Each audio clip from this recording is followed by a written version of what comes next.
قرآن کا اصل فائدہ اس پر غور و فکر ہی سے حاصل ہوتا ہے۔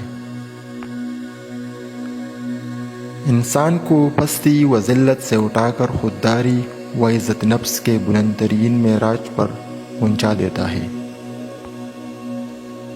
جو شخص خدا کے حقوق ادا کرنے میں تساہل برتتا ہے وہ بندوں کے حقوق ادا کرنے میں کیسے مستعد ہو سکتا ہے؟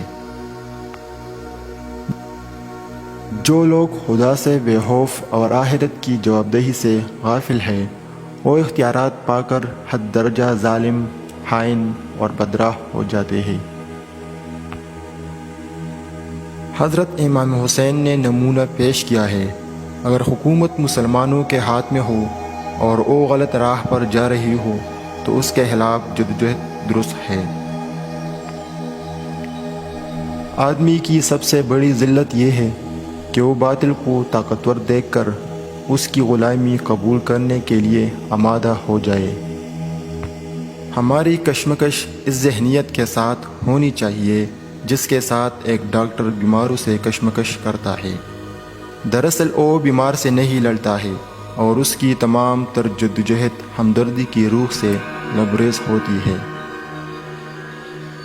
اقامت دین سے ہماری مراد یہ ہے کہ گھر اور مسجد، کالج اور منڈی، تھانے، چھاونی، ہائی کورٹ اور پارلیمنٹ، ایوان وزارات اور سفارتخانے، سب پر اس ایک خدا کا دین قائم کیا جائے جس کو ہم نے اپنا رب اور معبود تسلیم کیا ہے۔